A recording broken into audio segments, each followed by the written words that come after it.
as the Ark of the Covenant is the most holy artifact on planet Earth. It is representative of the Creator's throne in heaven. In heaven, you've got beasts with 4 heads that when they shout holy, the universe shakes. They've got 6 wings. They've got eyes all around. The Ark of the Covenant, which typifies the throne in heaven, doesn't have that. It's got 2 angels with the 2 wings that cross up across the back, 2 wings down in front, literally forming the throne. So Moses was told to build the ark according to the pattern that he'd seen in heaven. He is not there to make images of those awesome beasts that cry holy before the throne. But it is still the representation of the throne of the Almighty upon the earth. The Ark of the Covenant, one day in the year, is to be approached by the high priest. He goes in with the blood of bulls and with the blood of one of the twin goats. First of all, with the blood of bulls, he is to take in incense, a fire pan full of smoky incense from the altar of incense, placing it before the Ark of the Covenant.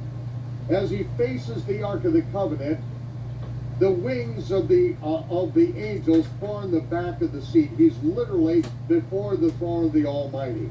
He is to take the blood of goats, of bulls, which is the atonement for himself, his sons, and the nation, and he is to sprinkle it with his right index finger 7 times on the east end of the Ark of the Covenant, which would represent the left hand end of the throne in heaven. All the time, 7 times, every year, 7 times, only on the east end of the Ark of the Covenant. Just about every representation you see of the Ark of the Covenant out there is wrong, except for what we see here on the Jewish sword maker's Sword of Solomon, and what you see in the great Secret of Solomon's Temple.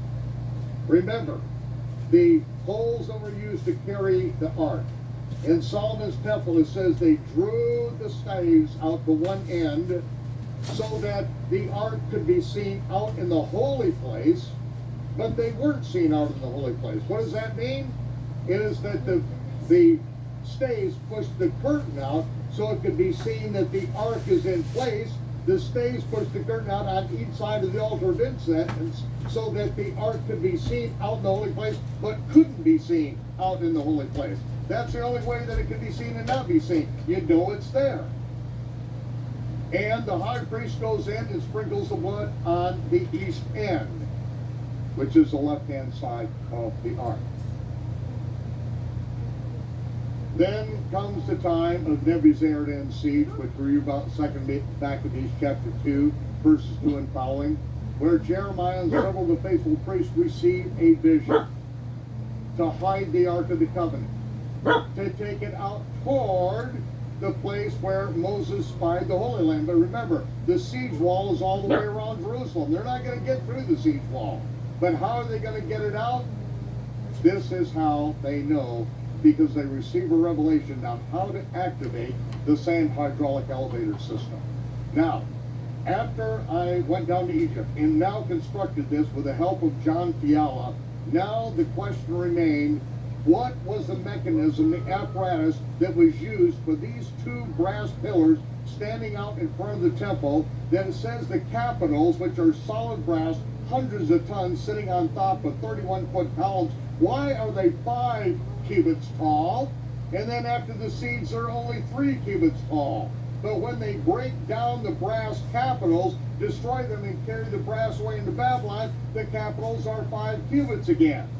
Because 2 cubits, 42 inches, had sunk down inside of these hollow capitals, activating the hydraulic sand elevator system so they could get the Ark of the Covenant off the Temple Mount through the cave system and put it in a stone sarcophagus that Solomon had constructed so the Ark would remain there for a long, long period of time.